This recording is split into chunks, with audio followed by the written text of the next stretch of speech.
kalian berada akan sampai kepadaku. Para sahabat bertanya, ya Rasulullah, ketika engkau sudah meninggal dan dimakamkan, dikubur, badanmu telah hancur, apakah masih mungkin salawat itu sampai kepadamu, wahai Rasulullah SAW? Rasulullah menjawab, ketahuilah wahai sahabatku, sesungguhnya Allah mengharamkan kepada tanah untuk menghancurkan jasad anbiya.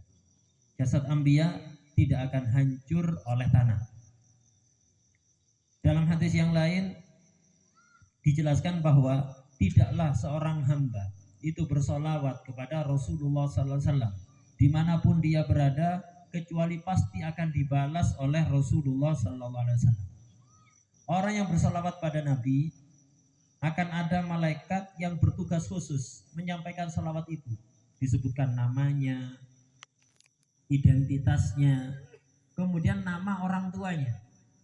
Jadi ketika kita bersalawat pada Rasulullah SAW, nama kita disodorkan pada Nabi, ya Rasulullah, fulan bersalawat padamu, identitas kita secara lengkap, nama orang tua kita disodorkan ke hadapan Rasulullah SAW.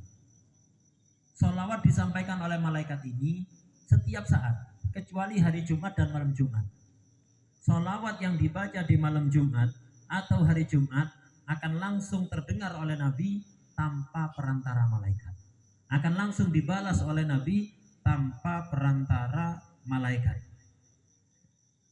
Karena itu setiap Anda mendengar nama Nabi Muhammad, bersalawatlah pada Nabi Muhammad SAW. Sallu ala Nabi Muhammad. Baca salawat yang semarak, yang semangat ketika mendengar nama Nabi Muhammad Sallallahu Alaihi Wasallam.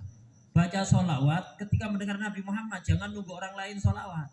Yang nyebut nama beliau bersalawat atau tidak, Anda harus baca salawat. Bersalawatlah pada Nabi Muhammad. Suatu ketika Sayyidah Aisyah itu menjahit pakaiannya di kamar beliau. Di tengah-tengah beliau menjahit, lampunya padam. Ketika lampu itu padam, jarum untuk menjahit itu jatuh ke lantai. Lantai rumah Nabi itu dari tanah, bukan dari keramik, batu marmer atau yang semisalnya, tidak, dari tanah. Sehingga ketika lampu itu padam, sangat gelap sekali karena lantainya dari tanah dan tidak ada pencahayaan. Sayyidah Aisyah berusaha meraba-raba lantai untuk mencari jarum yang terjatuh tadi, tapi tidak berhasil menemukannya. Di tengah-tengah beliau mencari jarum, meraba-raba lantai, tiba-tiba Rasulullah SAW membuka pintu dan masuk ke kamar Sayyidah Aisyah. Seketika kamar itu menjadi terang benderang, seolah-olah ada matahari terbit di dalam kamar itu. Dari mana cahaya itu? Dari cahaya wajah Rasulullah Sallallahu Alaihi Wasallam. Sayyidah Aisyah menjadi heran.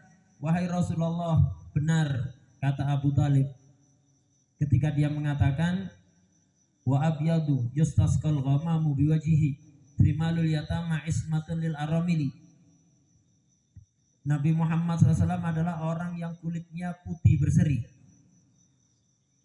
yang memiliki keberkahan sehingga bisa dijadikan wasilah untuk menurunkan hujan, pelindung anak-anak yatim, pengayom wanita-wanita janda.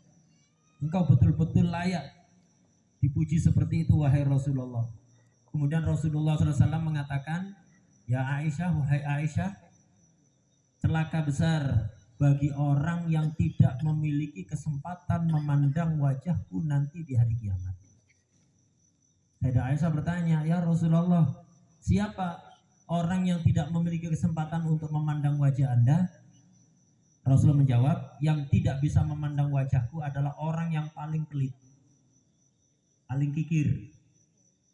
Sayyidah Aisyah bertanya lagi, siapa orang yang paling pelit, yang paling kikir? Beliau mengatakan, orang yang paling pelit adalah orang yang ketika mendengar namaku tidak mau bersalawat kepadaku sallallahu alaihi wa alihi wa sahbihi wasallam.